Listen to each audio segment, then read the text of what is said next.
રાધે જય દ્વારકાધીશ બધાને કેમ છો બધા વાલીડાઓ મજામાં છો ને મજામાં હશો કેમ કે આપણા બ્લોગ જોતા હોય તે મજામાં જ હોય તો અત્યારે આપણે પહોંચી આવ્યા છીએ નવદુર્ગા નવરાત્રિ મિત્ર મંડળમાં અને અત્યારે આપણે વાર્તાલાપ કરીએ કાર્યકર્તાઓથી કે કઈ રીતે નવરાત્રિ મિત્ર મંડળની શરૂઆત થઈ હતી તો ચાલો અત્યારે આપણે મળાવીએ તમને કાર્યકર્તાઓથી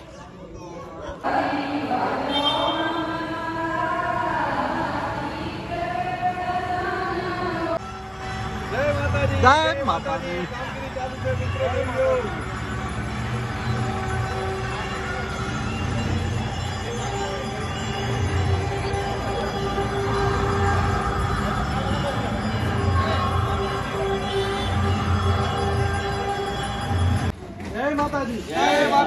આપણે જે રતનાલમાં નવદુર્ગા મિત્ર મંડળની જે શરૂઆત થઈ તે ક્યારથી થઈ હતી તે થોડોક જણાવજો ને વિસ્તારપૂર્વક. આ શ્રી નવદુર્ગા નવરાત્રિ મંડળ રત્નાલની રચના 1980 થી થઈ હતી. ત્યાર દિવસથી કરી અને આ 2025 સુધી આપણે આખું ગામ ભેગો મળી અને નવદુર્ગા નવરાત્રિ મંડળના સમિતિના સભ્યો દર વર્ષે નવ નોરતા, 10મું દશેરો અને શરદ પૂનમનું આયોજન કરતો હોય છે. આપણી આ ગરબી પ્રાચીન અને અર્વાચીન રીતે ઉજવાય છે. માની 9 દિવસ નોરતા અને 10મું દશેરો માતાજીની આરાધના કરી અને સમગ્ર ગ્રામ આ ઉત્સવને ઉજવે છે. આપણે નિલેશભાઈ પાસે જાણીએ. નિલેશભાઈ, તમે થોડાક તમારા શબ્દોમાં કહેજો ને. અહીંયા તમામ ગ્રામજનો અને તમામ આજુબાજુના ગ્રામવાળા પણ આવે છે, કલાકાર, અને સાદી નવરાત્રિ અમે કરીએ છીએ. જય માતાજી. આપણે આપણા દાદા ભેરા છે તો આપણે દાદા પાસે જાણીએ કે દાદા તમે થોડાક તમારા શબ્દોમાં નવરાત્રિ વિશે જણાવજો.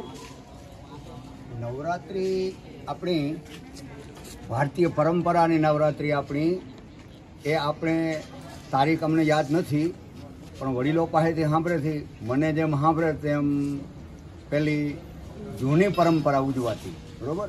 અને પછી આપણી આ જુવા બોડી જાગૃત થઈ.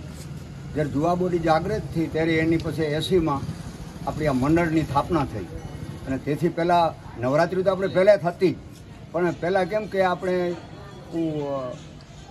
જૂની પરંપરાથી સાદો ગરબો અને સાદા તોરણિયા ને એ રીતે ઉજવાતી.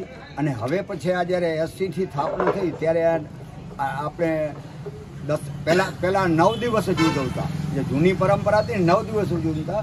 અને પછી જ્યારે આ મંડળની સ્થાપના થઈ ત્યારથી પછી દશેરાને પણ ઉજવવા માંડ્યા અને દશેરાનું રાવણ દહનનું પ્રોગ્રામ ને એ પ્રોગ્રામ પણ ત્યારથી પછી થવા માંડ્યો. જ્યારથી આપણે 80થી આપણે મંડળની સ્થાપના થઈ ત્યારે.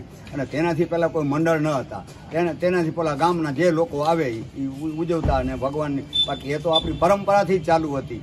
કોઈ આગળની તારીખ અમને યાદ નથી પણ જ્યારથી આપણું ગામ વસ્યો હશે ને ત્યારથી જ વડીલો પાસેથી સાંભળેલ. અને બધા એ જૂના ગરબા અને સાદા ગરબા અને સાદા ત્યારે નહોતા કોઈ લાઉડ, નહોતી કોઈ લાઇટું, અને ત્યારે ગરબાને અંજવારે જ ગરબા રમતા. અને હું તો જ્યારે 9 વર્ષનો હતો ને ત્યારથી ગરબા રમું છું. અત્યારે મને આ 74 વર્ષ બેઠો છે. ઘણી તમે ગણતરી કરી લ્યો. નવરાત્રિનું ક્યાંય 12 ગામ ગરબી જો હું 2 વખત મારા લાઉટમાં ગયો છું. મારા 73 વર્ષની ઉંમરમાં 2 વખત 12 ગામની ગરબી જોઈએ. બાકી અમારી હાજરી જ હોય.